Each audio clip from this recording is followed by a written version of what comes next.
Los inicios del cine.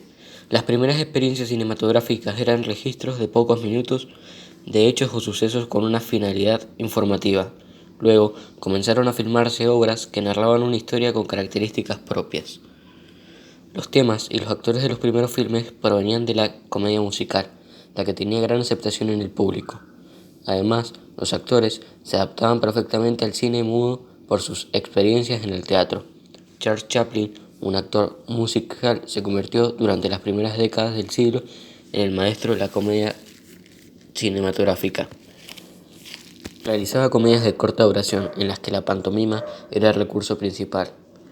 Con el avance tecnológico se filmaron películas de mayor duración, entonces fue preciso buscar nuevas fuentes para el relato, y así se extrajeron temas de las novelas, folletines y el teatro. Fueron los años de los primeros planos y del travelling.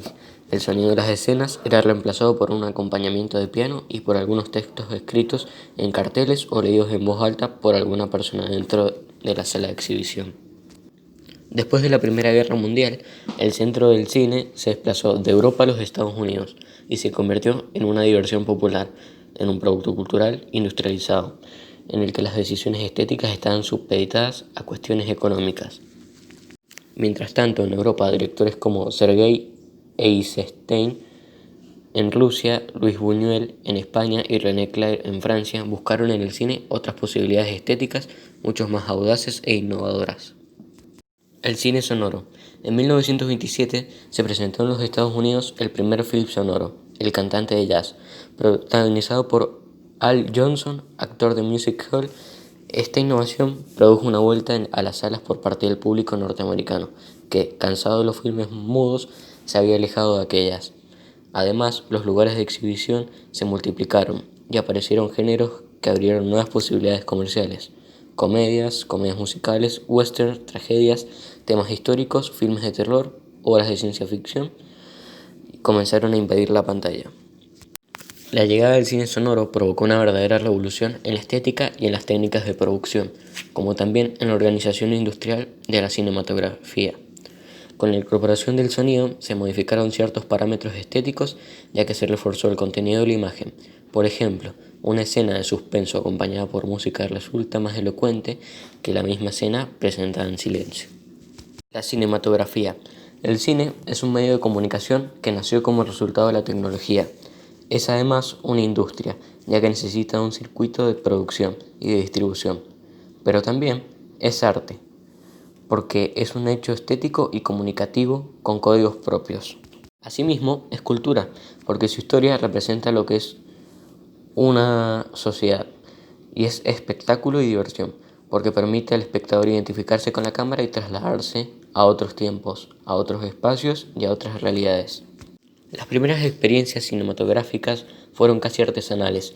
Luego, a medida que se produjeron avances técnicos y que se evidenció un trasfondo económico, el cine se convirtió en una industria que a través de la obra de distintos directores le permitió adquirir un lenguaje y códigos propios. El cine es un arte corporativo que depende de numerosos especialistas. Por este motivo, los códigos cinematográficos se fueron construyendo con el aporte de numerosas disciplinas: la fotografía, la actuación, la literatura, la escenografía, la música, etc.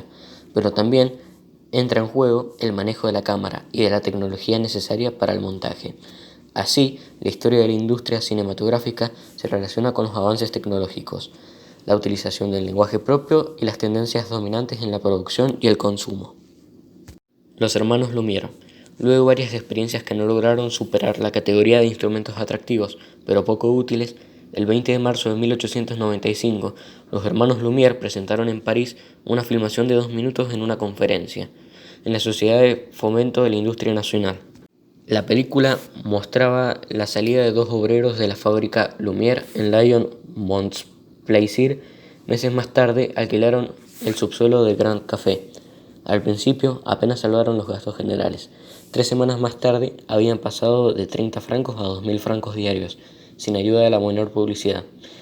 La era del cine había comenzado. El cine en la Argentina. La historia del cine argentino se puede sistematizar en 4 periodos de acuerdo con los aportes tecnológicos y estéticos. Una primera etapa fue el resultado de las búsquedas que ofrecía el nuevo medio, Con la aparición del sonido comenzó una segunda etapa, que determinó la organización industrial cinematográfica. A partir de 1960 empezó la tercera etapa. En ella, los directores propusieron un cine con sello propio, sin tener que someterse a los deseos del productor. Luego se inició una cuarta etapa, signada por los vaivenes políticos y sociales.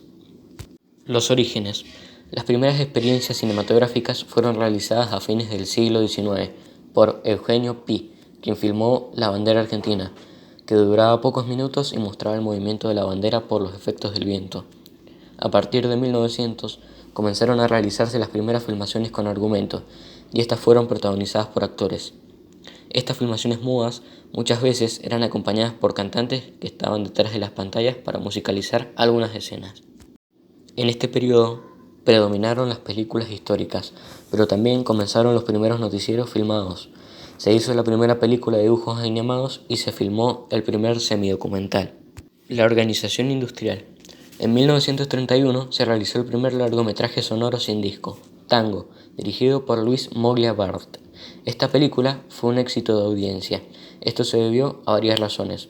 El público no solo encontraba actores y músicos que ya tenían cierta popularidad en la radio, como Libertad Lamarque, Luis Sandrini, Tita Marello o Juan de Dios Filiberto, sino que además el film hablaba el idioma del público.